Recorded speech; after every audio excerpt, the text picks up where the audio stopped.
Do you feel confident when you listen to an English lesson, but completely lost when you watch a movie or hear native speakers talk, especially in American English? You can understand teachers like me, but when other Americans talk at a natural pace, it feels too fast, right?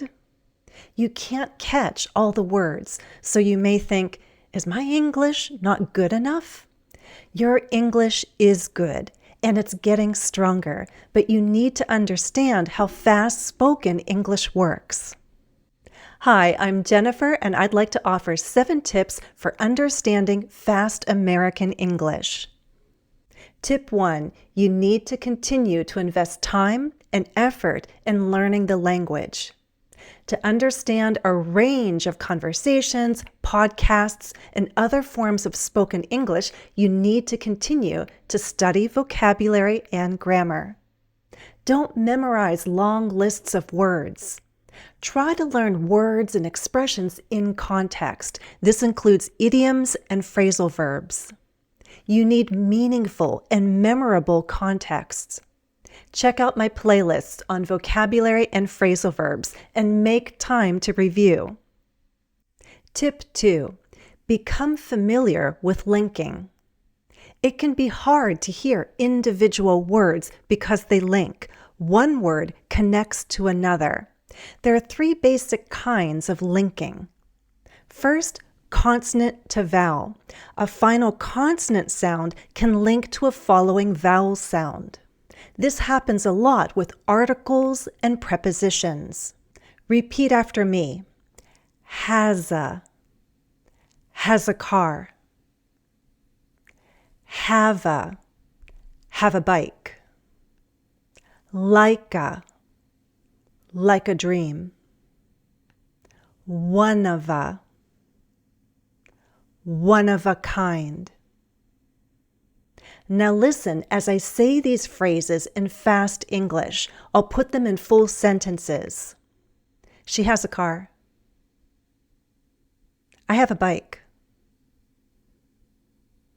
It's like a dream.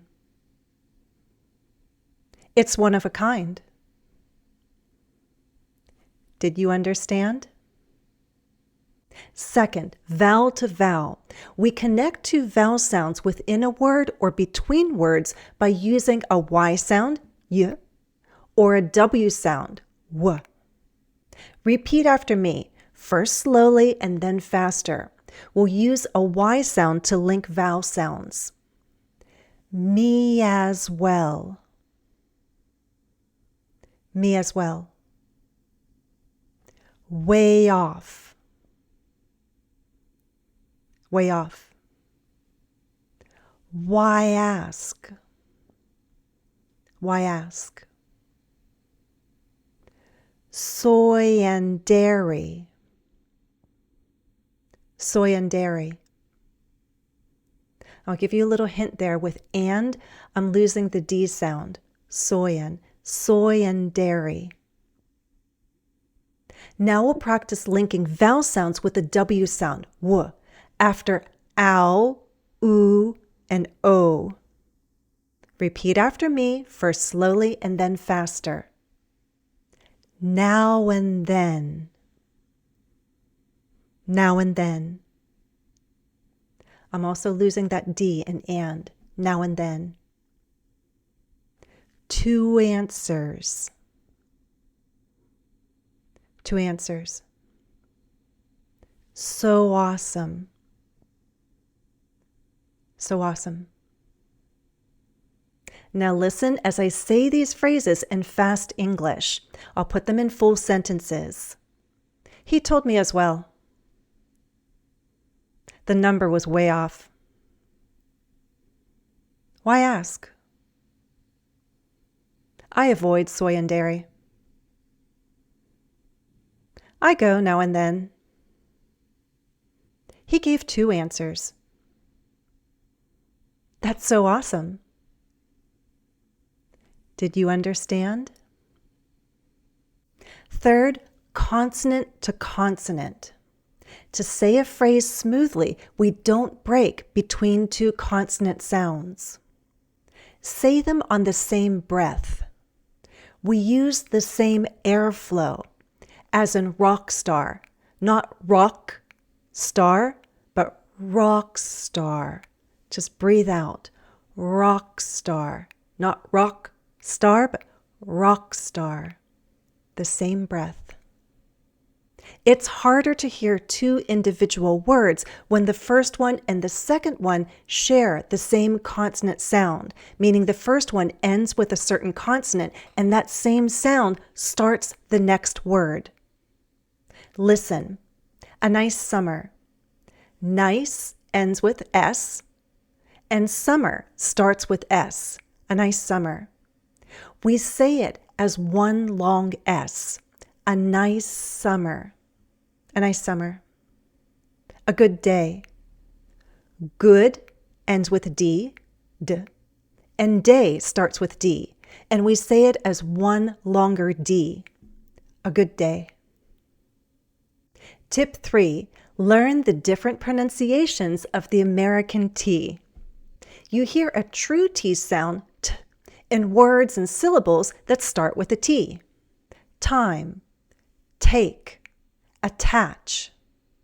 But you'll hear a flap T within words and between words. It sounds like a D, D.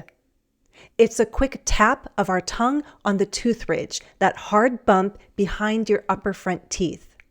It happens when T is between two vowel sounds and the following vowel sound is unstressed. Water, heated, waiting, wait a sec. It's common with a double T, little, bottle, attic. American English speakers also use a glottal stop sometimes in place of a T. We cut off the sound when T is at the end of a sentence or before a pause. What? Can you wait or not? Also before another consonant sound, as in a hit song. And before an unstressed N sound, as in mountain or important. It's more important that you recognize it and understand it. Don't worry too much if you're not able to make the glottal stop yet, if you're going for an American accent. I have other videos on how to produce that glottal stop. Focus now on understanding it. Listen, can you understand this fast speech? Wait, I'll answer your questions one at a time. I said, wait. I'll answer your questions one at a time. Wait, I'll answer your questions one at a time. Tip 4, become familiar with reduction. Reducing is about using less. Reducing sounds means not using full sounds. Relaxed speech takes less effort. We don't use a lot of full sounds. We use reduced sounds. This is partly why you don't understand a lot of native speakers when they talk fast. They're not taking the time to say sounds fully and clearly, so many American English speakers sound like they're mumbling. But some reduction happens even in academic and professional English. First of all, reduction can happen in words with 2 or more syllables. Think of the word delicious. We don't use a long E and say delicious. The stress is on the second syllable, so we say delicious. Delicious. That E is said as a short I sound. And in the verb occur, we don't use a long O sound and say occur. The stress is on the second syllable, so we say occur. The O reduces to a schwa sound.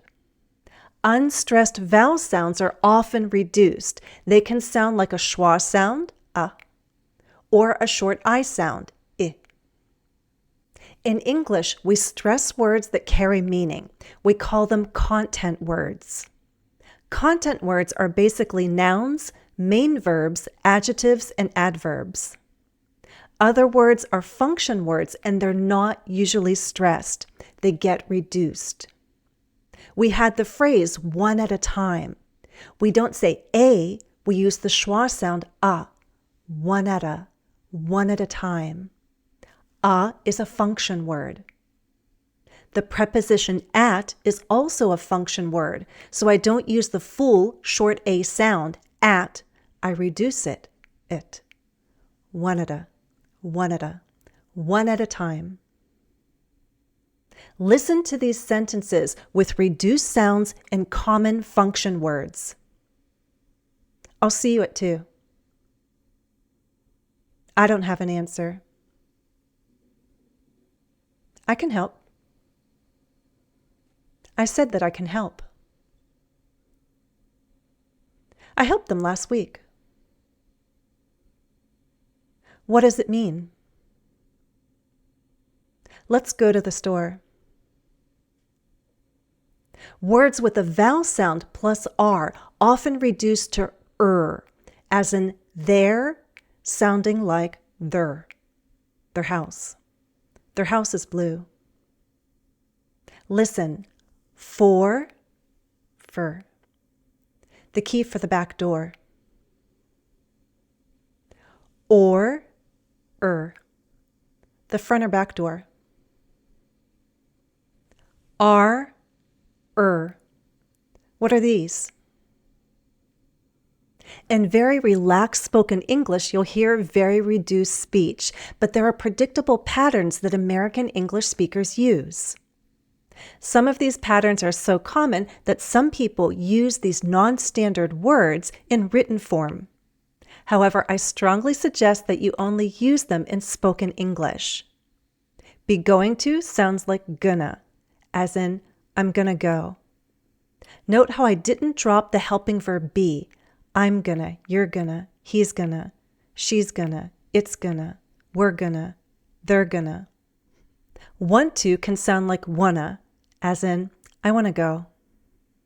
Have to can sound like have to, as in, I have to go. What do you can sound like what do ya, and you might see it written that way sometimes. I don't suggest doing that though. What do you mean? What are you might sound like whatcha when some American English speakers talk fast in relaxed speech. What you doing? Tip 5. Understand disappearing sounds. Some words have 2 pronunciations, a longer one and a shorter one. The shorter one loses a syllable. Here are a few. Comfortable, comfortable. Interesting, interesting. Probably, probably.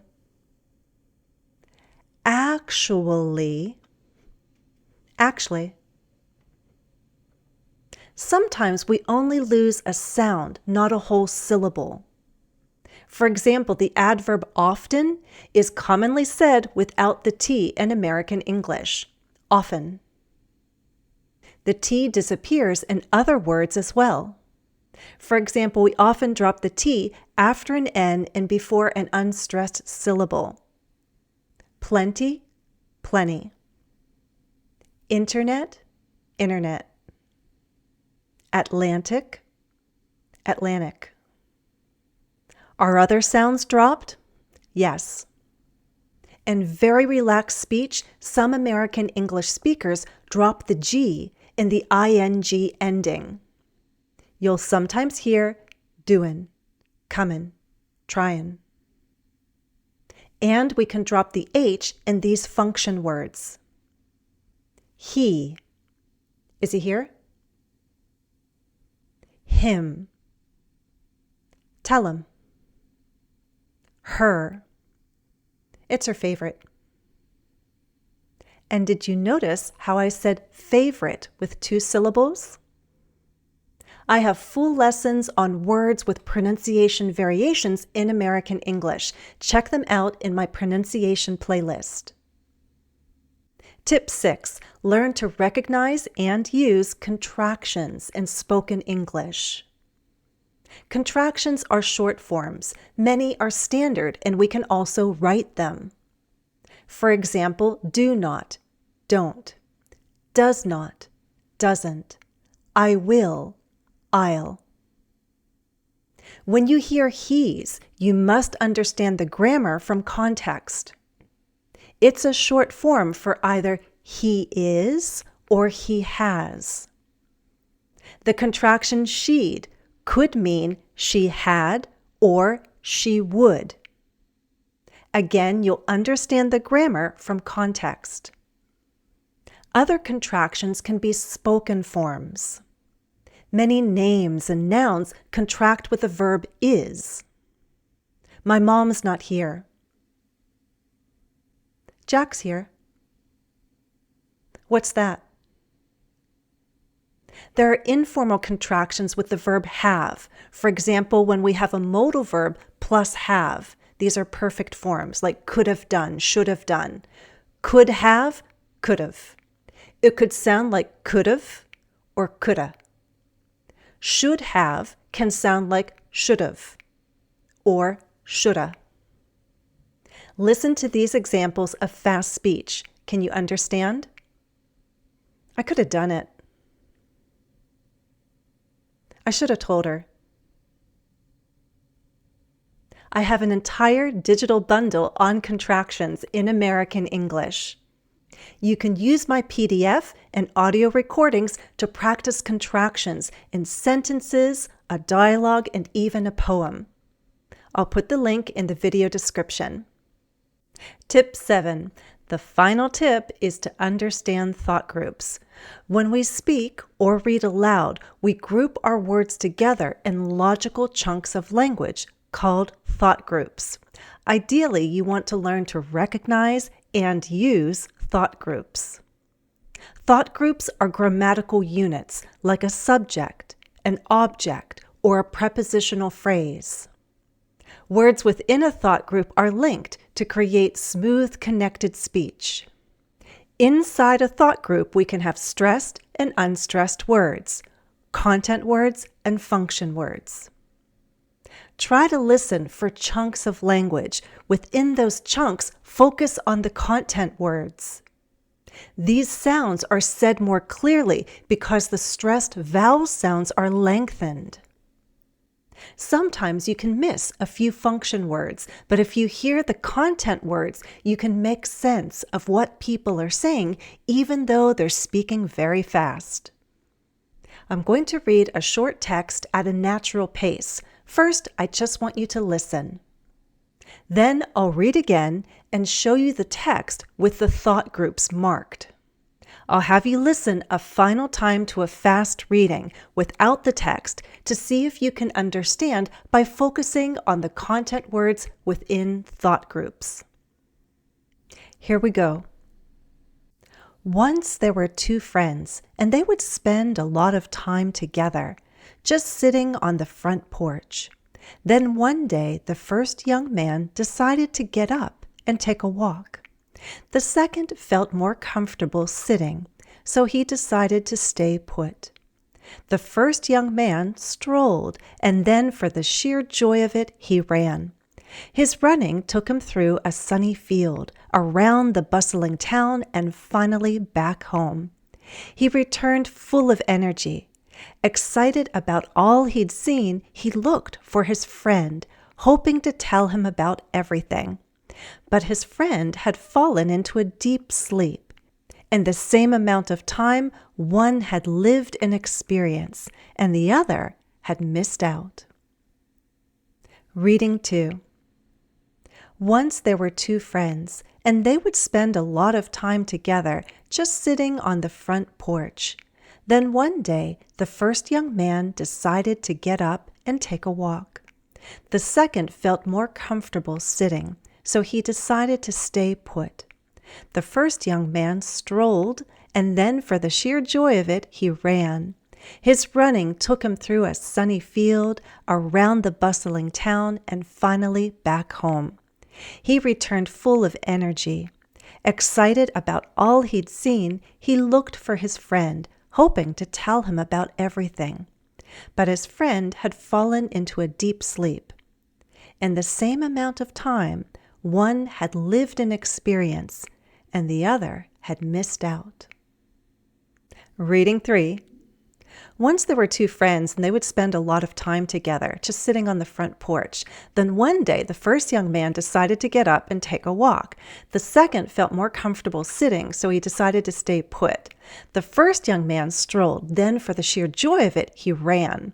His running took him through a sunny field, around the bustling town, and finally back home. He returned full of energy. Excited about all he'd seen, he looked for his friend, hoping to tell him about everything. But his friend had fallen into a deep sleep. In the same amount of time, one had lived an experience, and the other had missed out. Please like, subscribe, and turn on notifications if you got something out of this lesson. To really boost your understanding of fast American English, you'll need to review and practice. Here's how. Watch my fast speech playlist. This is a 20-day challenge. There are full lessons on the individual topics we covered here.